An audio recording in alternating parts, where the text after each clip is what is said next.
Irmãos, queria convidar os irmãos para nós, de olhos fechados, quem puder, repetir algumas frases desse hino que a gente cantou. Tão atraente és, é teu meu coração, que privilégio, meu ser é todo teu, eu amo a ti, só a ti, te amo, ó meu Senhor. A última estrofe para a gente repetir: guarda, Senhor, o meu coração. Aleluia. Queria convidar os irmãos para a gente ler também Provérbios capítulo 4, versículo 23.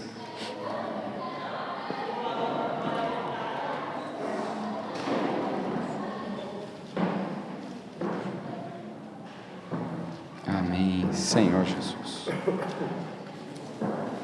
Provérbios capítulo 4, versículo 23. Sobre tudo o que se deve guardar, guarda o coração, porque dele procedem as fontes da vida. Sobre tudo. O que é o mais importante nós guardarmos? Sobre todas as coisas que existem, Valéria, é guardar o nosso coração. Existe uma tradução que diz, Rogério, que do coração procede toda a nossa vida. Quando guardamos o nosso coração, meus irmãos, disso depende toda a nossa vida. E sobre todas as coisas que nós devemos guardar, de fato essa é a mais importante. Porque o nosso coração, ele tem muitas afeições, talvez seja essa a palavra. Ele tem muitos planos, tem muitos desejos, tem muitos propósitos. E se nós não guardarmos o nosso coração, todo o nosso futuro, ele pode ser comprometido, ou ele pode ser levado a um propósito singular com o Senhor. Essa palavra, ela não está aqui por acaso, né? Sobre todas as coisas que devemos guardar, guarda o coração. Eu também queria ler com os irmãos Jeremias 17, versículos 9 e 10. Jeremias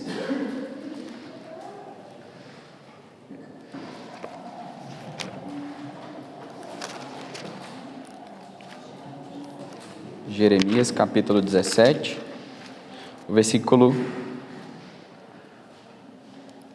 9 e o 10. Versículo 9 diz assim: enganoso é o coração mais do que todas as coisas e desesperadamente corrupto, quem o conhecerá?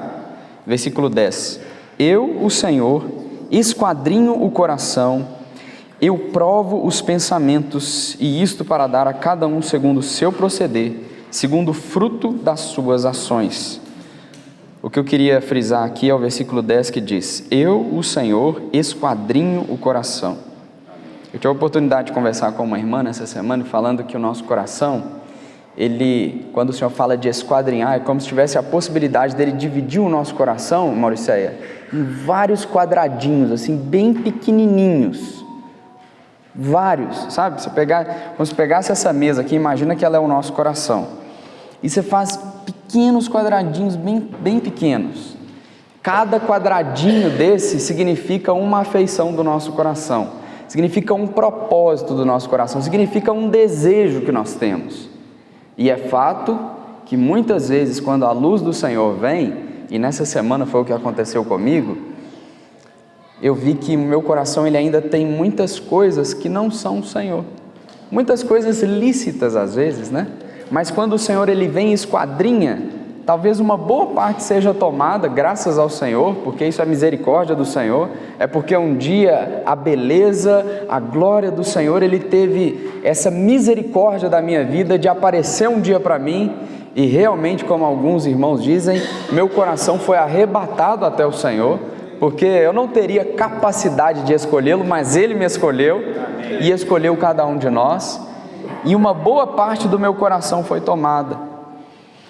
Mas às vezes nós cantamos, né? É teu meu coração, né? Eu amo a ti, só a ti. E aí quando o Senhor ele envia a luz, muitas vezes, Cunha, eu olho e falo, na verdade não é só o Senhor. Tem alguns quadradinhos que eles são para outras coisas, que são coisas lícitas. Mas irmãos, tudo aquilo que nós amamos que não é a Cristo, nunca nos fará descansar. Nunca. Todas as coisas que nós amamos, além de Cristo, só nos trarão cansaço. Por isso que o Senhor, Ele quer ganhar todo o nosso coração. E por isso que de todas as coisas que nós devemos guardar, a mais importante dessas coisas é o nosso coração. Dele depende as fontes da vida. Há um versículo também que ele diz assim, são os olhos a lâmpada do corpo. Em outras palavras, né? Aonde nós colocamos os nossos olhos? Se nós colocamos os nossos olhos, nós movemos as nossas afeições, o nosso coração para as coisas do Senhor, para as coisas que a palavra nos diz, para contemplar o Senhor. A gente cantou um hino, né, que fala, clama meu coração, quer teu semblante ver. Se nós colocarmos o nosso coração e os nossos olhos nessas coisas, então todo o nosso corpo vai ser luminoso. Mas quando nós colocamos nas coisas desse mundo, isso só traz fadiga para nós, né?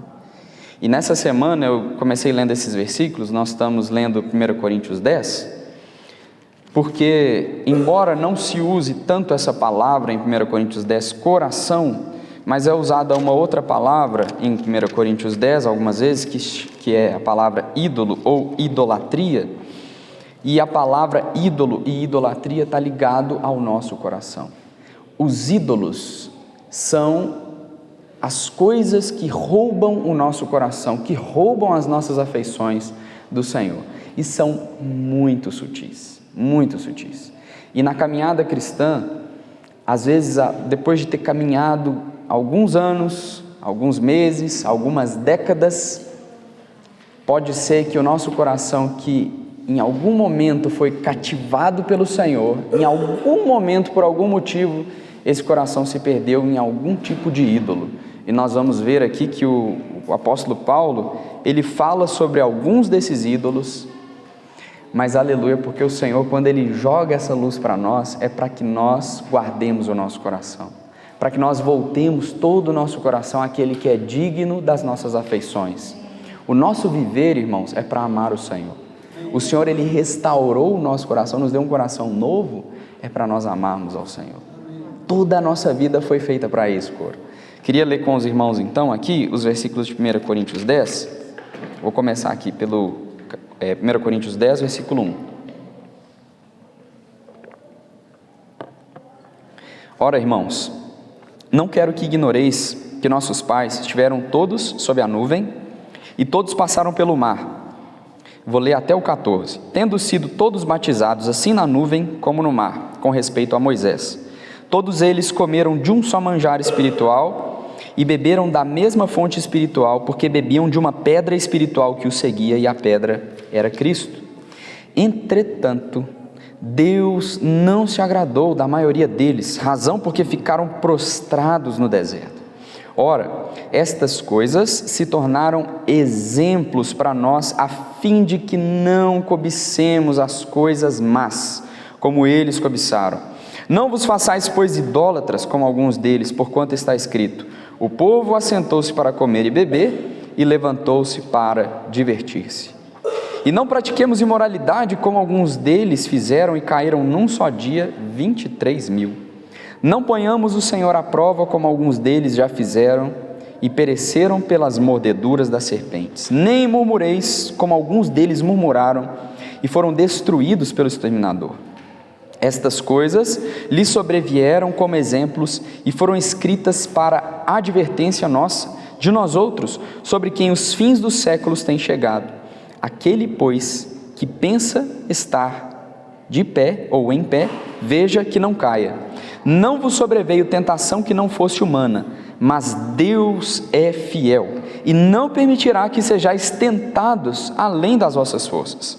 Pelo contrário, juntamente com a tentação, vos proverá livramento, de sorte que a possais suportar. Aleluia. Portanto, meus amados, fugi da idolatria. Esse texto que a gente acabou de ler fala sobre o povo de Israel quando saiu do Egito, cruzou o Mar Vermelho de maneira gloriosa. Eles celebraram uma grande festa ali no Egito, porque o cordeiro foi morto, e esse sangue do cordeiro, ele foi a troca do primogênito da família, para que o verdadeiro cordeiro primogênito, que é o nosso Senhor, é uma figura de Cristo, né? Ele fosse doado para a nossa vida.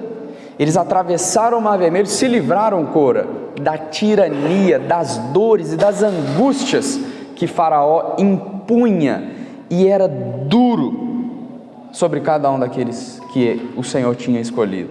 E isso nos faz remeter, irmãos, para cada um de nós. Até no meu caso, embora tenha nascido num lar cristão, eu comentei com uma pessoa ontem falando que Deus, ele não tem neto.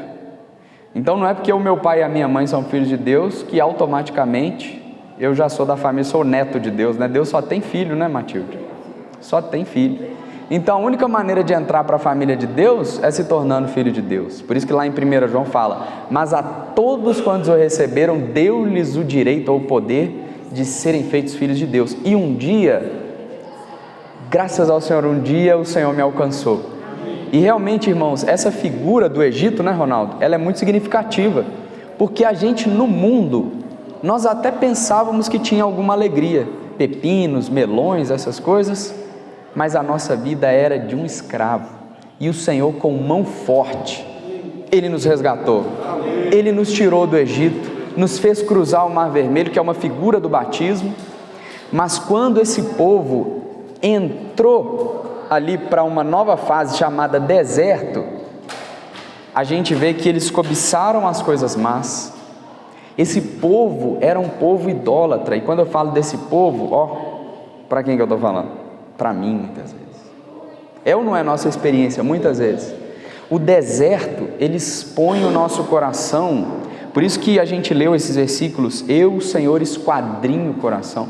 O Senhor, quando Ele nos permite passar por algumas circunstâncias, por alguns momentos na nossa vida, o nosso coração ele fica claramente exposto. Realmente, tinha alguns quadradinhos do meu coração que não eram do Senhor. Eu até achava que era, mas o Senhor, Ele vem nos mostrar isso. Para quê, irmãos? Tá? Aqui nesses versículos que nós lemos fala: essas coisas, elas lhe sobrevieram como exemplos e foram escritas para a advertência nossa. Então nós não gostamos de ouvir uma palavra de advertência, né? Mas toda a escritura é inspirada por Deus e é útil para o ensino, para a repreensão, para a correção, para a educação na justiça, a fim de que todo homem seja perfeito e perfeitamente habilitado para toda boa obra. Então qual é o objetivo disso, irmãos? É que o Senhor, Ele quer nos tornar conformados à imagem de Cristo, e Ele também quer nos levar à boa terra de Canaã. Esse povo ficou prostrado no deserto, porque o coração, quando era exposto, ao invés de gerar arrependimento, o que gerou? Endurecimento do coração. Por isso o autor de Hebreus, ele nos diz, né? Hoje, se ouvirdes a sua voz, não endureçais o vosso coração. Aqui a gente vê algo também significativo, porque eles passaram pelo mar, simbolizando o batismo. Passaram pela nuvem, simboliza também o enchimento do Espírito Santo, a plenitude do Espírito Santo. Todos eles comeram de um só manjar espiritual. Então, eles tinham experiências, vamos dizer assim, íntimas com o Senhor, ou até de serem enriquecidos com as riquezas do Senhor, e beberam da mesma fonte espiritual, porque bebiam de uma pedra espiritual que os seguia, e a pedra era Cristo. E aí não tem como a gente não lembrar de 1 Coríntios capítulo 1, porque fala da experiência dos coríntios. Olha só, 1 Coríntios 1, a partir do versículo 5.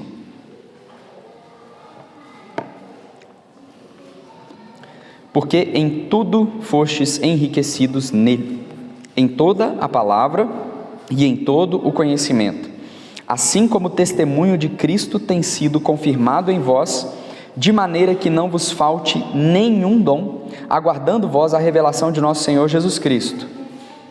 Aí uma pausa, ou seja, eles foram enriquecidos em toda palavra, em todo conhecimento, o testemunho de Cristo foi confirmado, de maneira que nenhum dom faltava. Em outras palavras, os coríntios, eles estavam passando por uma experiência muito parecida com aquele povo que saiu do Egito, é ou não é? Foram batizados no mar, na nuvem, comeram de um só manjar espiritual, beberam de uma mesma fonte espiritual. E aí aqui o versículo 8 é um encorajamento para nós. O qual também vos confirmará até o fim, para serdes irrepreensíveis no dia de nosso Senhor Jesus Cristo. E graças a Deus pelo versículo 9, que nos diz: fiel é Deus, pelo qual fostes chamados à comunhão de seu Filho Jesus Cristo.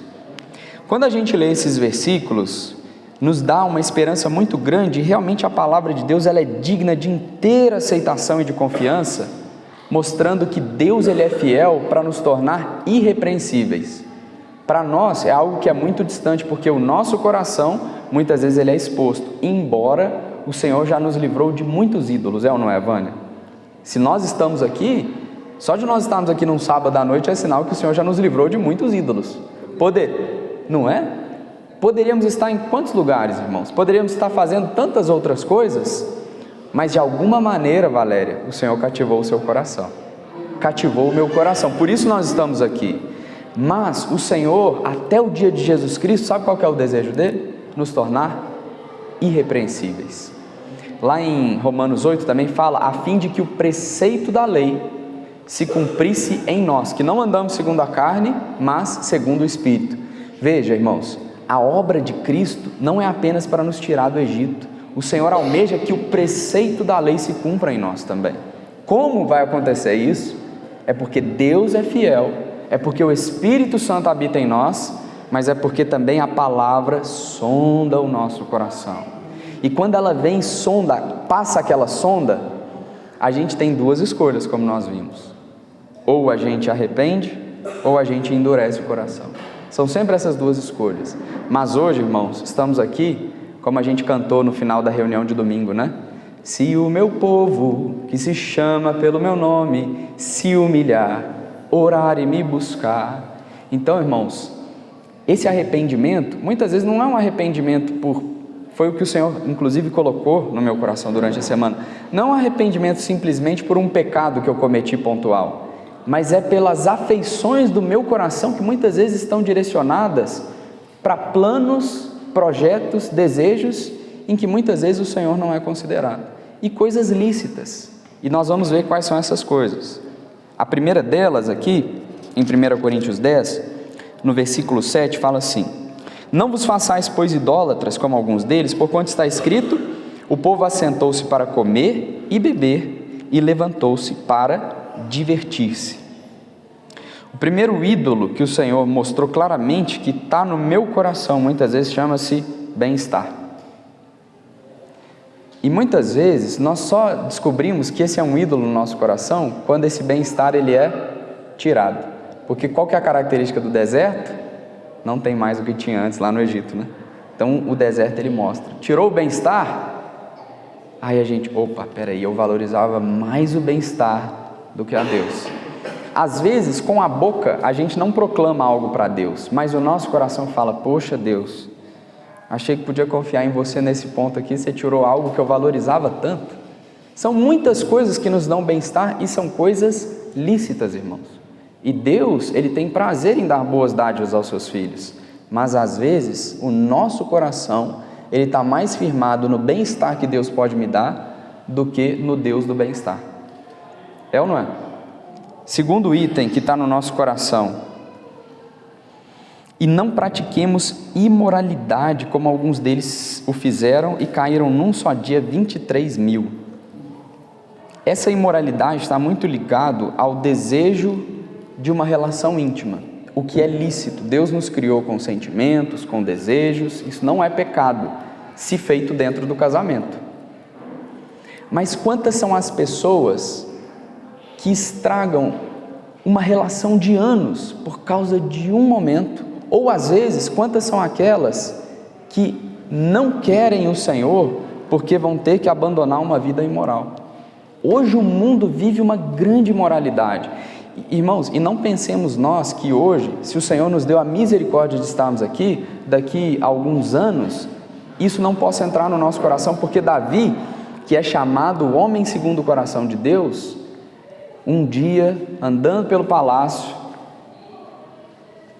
aquele ídolo estava lá presente nele, depois de tantos anos de acerto. Por isso que o autor ele fala, essas coisas lhe sobrevieram como exemplos e foram escritas para a nossa advertência. É para nós sondarmos o nosso coração e ver, Senhor, onde estão os ídolos do meu coração? O que nós fazemos quando ninguém está vendo? Irmãos, isso é nós e o Senhor. Muitas vezes os nossos pensamentos, aquilo que nós vemos. Hoje essa questão da imoralidade, você não precisa buscar isso para ela vir até você, não. Basta você estar rolando o celular, de repente aparece alguma coisa, para homens e mulheres. Isso está como uma tentação posta diante de nós, acho como nunca aconteceu, porque a gente tem o celular na mão o tempo inteiro, então ali, e o nosso coração às vezes, ele cobiça essas coisas sem nós percebermos, não é nem só uma questão do pecado. E isso é muito presente no mundo atual. Outro item, não ponhamos o Senhor à prova, como alguns deles já fizeram e pereceram pelas mordeduras das serpentes. Quando nós puxamos essa chave bíblica, ela nos leva lá em Deuteronômio e mostra o povo quando eles estavam caminhando pelo deserto e eles tiveram fome e eles começaram a murmurar contra Deus. A fome fala do sustento. Esse é um outro ídolo para cada um de nós. Sustento. O nosso trabalho, as coisas que nós fazemos para ganhar dinheiro e que são lícitas e que devemos fazer, todos nós, mas que muitas vezes roubam o nosso coração. E irmãos, por que o deserto ele acaba expondo essa situação? Porque é quando muitas vezes nos falta algo que nós percebemos, opa, eu idolatrava o meu sustento. A minha segurança muitas vezes eram os meus bens, o meu patrimônio. A minha segurança muitas vezes era o meu trabalho. Esses dias a gente pegou um Uber junto, voltando até da visita do Cláudio, e aí um Uber ele comentou com a gente que ele estava há 12 anos trabalhando na Fiat, e aí ele foi demitido, e ele entrou numa grande depressão, ele falou, né? E estava muito mal, aí ele já estava melhorando agora. Mas o que isso mostra, irmãos? O objetivo da vida de muitas pessoas é o meio de sustento, é o trabalho, é a subsistência. E se nós não vigiarmos, nós vamos ver que o nosso coração às vezes ele é corrompido. Por isso, lembrando novamente, guarda, Senhor, o meu coração. Guarda, Senhor, o meu coração. Último item aqui, o versículo 10. Nem murmureis, como alguns deles murmuraram, e foram destruídos pelo exterminador. Essa chave bíblica também nos leva para quando houve aquela rebelião de Corá, Datã, Abirão, né, contra a figura de Moisés. A gente sabe que Moisés é uma figura de Cristo, e muitas vezes nós nos rebelamos contra a direção de Cristo nas nossas vidas. Eu vou dar um exemplo na prática. O Senhor ele diz assim na unção para nós: fica nessa condição, seja no meu trabalho, seja uma condição na família, cada um sabe. Às vezes o Senhor te pede, fica nessa condição. Aí a gente faz igual Jonas. Eu não, eu vou para Tarsis. É ou não é? Eu não sei se já aconteceu só comigo. Às vezes a unção é clara, permanece nessa condição, espera mais um pouquinho. E muitas vezes, irmãos, também nós queremos a Deus apenas como Salvador. Muita gente conhece o Jesus Salvador, aquele que me livrou dos pecados, aquele que me livrou do lago de fogo, aquele que me transportou do reino das trevas para o reino, do império das trevas para o reino do Filho do seu amor, aquele que nos ama, que deu o seu Filho e Ele entregou, né, por nós, porque Ele amou o mundo de tal maneira. Esse é o Jesus Salvador, graças ao Senhor. Inclusive, Jesus significa Deus salva. Mas, e o Jesus Senhor? Aí a gente lembra de Mateus 7. Senhor, não profetizamos em teu nome, expelimos demônios, fizemos milagres. E o Senhor vai dizer: apartai-vos de mim. Primeiro, nunca vos conheci. É forte. Depois, apartai-vos de mim os que praticais a iniquidade. E aí, pensando na iniquidade, eu queria abrir com os irmãos aqui um salmo, eu estava lendo esses dias, para a gente ver o que é a iniquidade.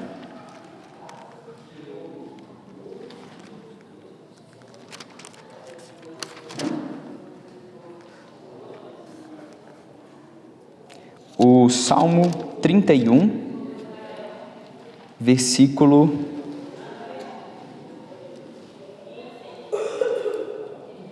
Deixa eu achar aqui.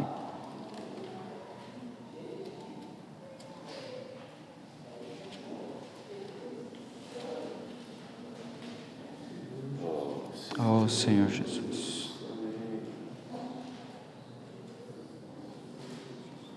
Amém. Salmo 31, e eu acho que eu perdi o versículo. Mas queria ler com os irmãos aqui, o 32 também fala sobre isso. A partir do versículo 3 diz assim: enquanto calei os meus pecados, envelheceram os meus ossos, pelos meus constantes gemidos todo dia. Porque, versículo 4, porque a tua mão pesava dia e noite sobre mim, e o meu vigor se tornou em sequidão de estio. Confessei-te o meu pecado, e a minha iniquidade não mais ocultei. Disse: confessarei ao Senhor as minhas transgressões, e tu perdoaste a iniquidade do meu pecado. Aqui, quando ele fala pecado e iniquidade, são duas coisas diferentes, porque quando o Senhor ele diz lá em Mateus 7, apartai-vos de mim os que praticais a iniquidade, ele não está falando sobre pecado. A iniquidade é algo interno. O pecado é algo externo, exemplo, mentir, roubar, matar. A iniquidade pode estar ligada a algo bom que eu faço exteriormente, mas com um coração corrompido. Por isso que Davi ele fala aqui sobre pecado e iniquidade. E também é significativo ver que o próprio Davi ele se abre para o Senhor de uma maneira tão sincera, tão reta. E aí o Senhor também me expôs nisso, nessa semana. Às vezes eu sou muito político com Deus, até lembrando a Deus da grande salvação de Cristo. Mas irmãos, nós precisamos, diante da luz do Senhor quando ela vem, expor quem nós somos. Não porque Deus não saiba o que está no nosso coração. Deus sabe o que está no nosso coração. Quem não sabe, sou eu. Muitas vezes eu não sei o que está no meu coração. Mas quando nós temos a oportunidade de confessar, fala, confessei-te o meu pecado e a minha iniquidade não mais ocultei. Então nós alcançamos libertação. Graças ao Senhor nós somos curados e renovados. Então, diante da luz do Senhor, irmãos, essas coisas vêm para nós como advertência, para nós guardarmos aquilo de mais precioso que o Senhor nos deu, que é o coração. O grande risco é receber tudo, como os coríntios receberam, né? E não permitir o trabalhar de Deus no nosso coração, enganando-nos a nós mesmos. Embora sejam muitas riquezas, mas o Senhor ele não pode trabalhar no nosso coração, por quê? A luz vem, mas eu fujo da luz. Muitas vezes é isso que acontece. Deus ele quer ganhar as nossas afeições. Ele deseja que anelemos o que Ele anela. Ele deseja que o amemos. Ele nos deu um novo coração para amá-lo e amar o próximo. Esse novo coração agora não é mais para o sustento, não é mais para o eu, não é mais para a imoralidade, nem mesmo para o bem-estar. Esse coração ele é do Senhor. Fomos restaurados para amar o Senhor. Ó Senhor Jesus, eu queria dar um exemplo para os irmãos sobre esse assunto prático na Bíblia, em 2 Timóteo, no capítulo, para a gente ver como isso é sério em relação à Bíblia sobre o nosso coração. 2 Timóteo, no capítulo 4, o versículo 10. 2 Timóteo 4,10 fala assim: porque Demas, tendo amado o presente século, me abandonou e se foi para Tessalônica. Crescente foi para a Galácia, Tito para a Dalmácia. Esse Demas, em Colossenses e em Filemon, Paulo ele cita como um dos cooperadores dele, alguém útil a Deus, que ajudou muitos irmãos a serem edificados, ajudou muitas igrejas a serem formadas, a serem nutridas, mas esse mesmo Demas, que foi alguém usado pelo Senhor, Paulo dá um testemunho dele, tendo amado o presente século. Veja, irmãos, Demas era alguém positivo, e é isso que o autor de Coríntios está querendo dizer, que é Paulo. Por isso, os últimos versículos do capítulo 9, Paulo ele fala assim: o meu receio é que, tendo pregado para outros, eu mesmo venha a ser desqualificado. Poxa, Paulo ele está falando assim: Cunha, eu sou vulnerável. E ele nos diz também: aquele que pensa estar de pé, veja que não caia. Ó Senhor, guarda o meu coração. Novamente, em 1 João capítulo 2, a gente pode ler? 1 João 2, 15.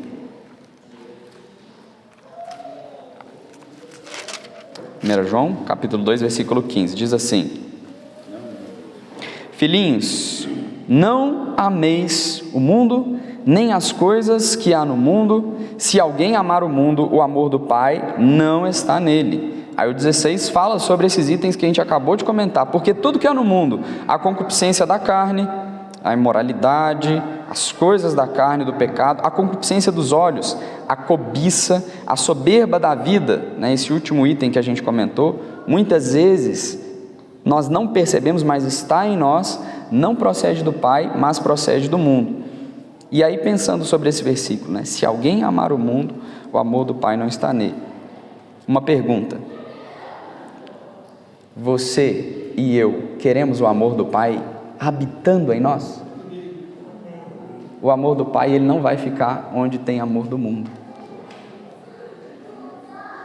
Às vezes a gente fala assim: parece que eu estou seco, eu estou árido, e a gente precisa falar como Davi: Senhor, sonda o meu coração. Aonde eu tenho amado o mundo, Senhor? Porque a Bíblia diz: se alguém amar o mundo, o amor do Pai não está nele. Nesses versículos que a gente leu também de 1 Coríntios 10, Paulo ele lembra: todas as coisas são lícitas, mas todas convêm? Todas são lícitas, mas todas edificam? Ó Senhor Jesus. Salmo 139, versículo 23 e 24 também queria ler com os irmãos. Salmos 139, versículo 23. Sonda-me, ó Deus, e conhece o meu coração, prova-me e conhece os meus pensamentos. Vê se há em mim algum caminho mau e guia-me pelo caminho eterno. Ó Senhor, sonda-nos nessa noite, Pai, sonda o nosso coração, prova-nos e conhece. Senhor, nós não queremos nos esconder de Ti, Senhor, nós queremos nos apresentar como uma folha em branco a Ti, Senhor, para que a Tua luz da vida, ela nos ilumine. O Senhor não é esse que vem nos condenar, mas o Senhor vem nos trazer vida por meio da Tua luz. Ó Senhor Jesus. Salmo 51, também queria ler com os irmãos. Salmo 51, 10. Cria em mim, ó Deus, um coração puro e renova dentro em mim um espírito inabalável. A gente precisa, assim como Davi, né? Senhor, desesperadamente, cria em mim esse coração puro. Irmãos, porque senão, como Paulo, se nós não vigiarmos, no fim da nossa carreira, nós podemos nos achar em falta com o Senhor. É o que Paulo ele escreve. Nós temos Demas, irmãos, eu acredito que Demas devia ser 100.000 vezes melhor do que eu, mas Demas amou o presente século, ele era um cooperador, a vida dele era para o Senhor. A gente lê em alguns relatos aqui no Novo Testamento, foi um homem de Deus. Mas aí nós podemos, diante dessa luz, né, falar como Davi: cria em mim, ó Deus, um coração puro. E essa oração de Davi, ela foi respondida. Ezequiel capítulo 36. Ezequiel, capítulo 36.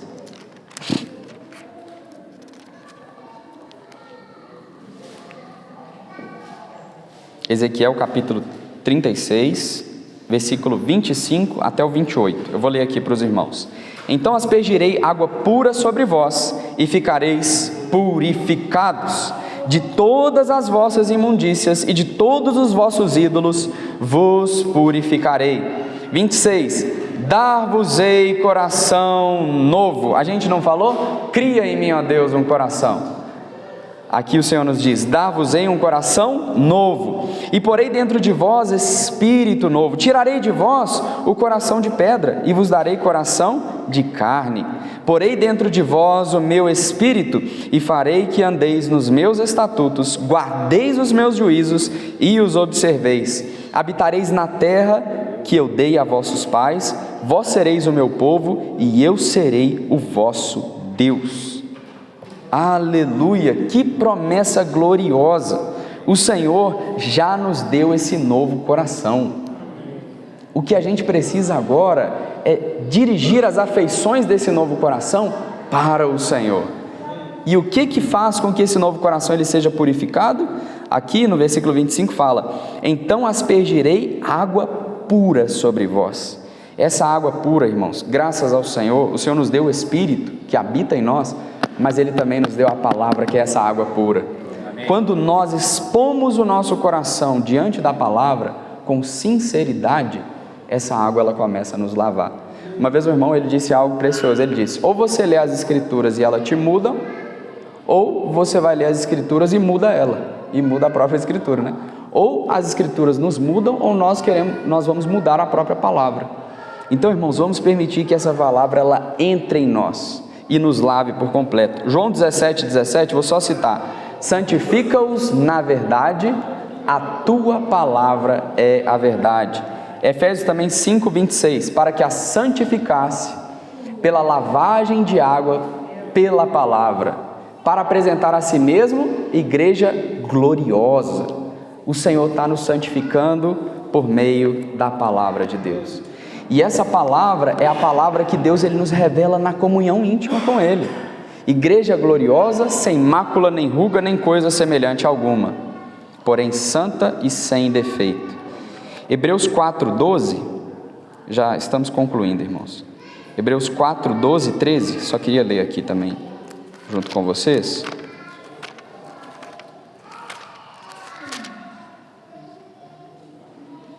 Hebreus 4:12 e 13, diz assim: porque a palavra de Deus é viva e eficaz, aleluia, ela é viva e eficaz, e mais cortante do que qualquer espada de 2 gumes, e penetra até o ponto de dividir alma e espírito, juntas e medulas, presta atenção, e é apta para discernir os pensamentos e propósitos do coração. O 13, e não há criatura que não seja manifesta na sua presença, pelo contrário, todas as coisas estão descobertas e patentes aos olhos daquele a quem temos de prestar contas.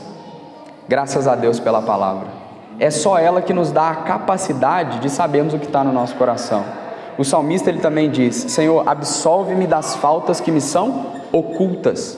Tem coisas, pensamentos e propósitos no meu coração que, se eu não me expor à palavra, irmãos, eu não vou saber. Então, como viver uma vida com o coração guardado, sem meditar na palavra? É possível? É possível? Não é possível, porque essa palavra, quando ela vem, ela confronta o meu coração, mas ela confronta para me trazer libertação de todos esses ídolos que nos prendem. E Mateus 5, eu queria ler também com os irmãos, Mateus 5:8 é uma promessa maravilhosa para nós.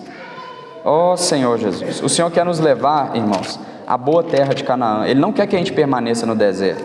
O deserto ele vem para mostrar aquilo que está em nós, mas há uma promessa tão preciosa, uma bem-aventurança em Mateus 5:8. Vamos ler junto? Bem-aventurados os limpos de coração, porque verão a Deus. Quem quer ver a Deus? Eu quero ver o Senhor, eu quero contemplar o Senhor todos os dias, Mas não é ver um dia só e depois ficar 10 anos sem ver de novo, não. É andar na presença do Senhor, é ver o Senhor todos os dias. A gente cantou aqui, a oração é ver a Cristo. E esse trabalhar do Senhor em nós, que tem de alguma maneira exposto o nosso coração, é porque o Senhor quer que nós avancemos para uma experiência nova com Ele, uma experiência de ver a Deus, de contemplar a Deus. Esse hino que a gente cantou, fiel, sempre puro, que veja só a Ti, e ame apenas a Ti e ninguém mais. Guarda, Senhor, o meu coração. Senhor, nessa noite nós te pedimos, diante dessa palavra, guarda os nossos corações. Nós não queremos confiar naquilo, ó Senhor, que nós sabemos, mas nós queremos expor o nosso coração diante da Tua palavra. Senhor, que a Tua luz ela penetre até o ponto de dividir alma e espírito, juntas e medulas, pensamentos e propósitos do nosso coração. Senhor, de fato nós te agradecemos pelo arrependimento, assim como Davi, mesmo que nos vejamos em muitas falhas, porque somos pecadores, mas aleluia, porque podemos nos arrepender, Senhor, e encontrar um novo começo com o Senhor. Tira todos os ídolos da nossa vida, tira todas as afeições que não são o Senhor. Pai, nós te rogamos em nome de Jesus, ilumina os olhos do nosso coração, que vejamos somente a Ti e ninguém mais, em nome de Jesus, aleluia. Vamos compartilhar então em pequenos grupos, irmãos? Amém.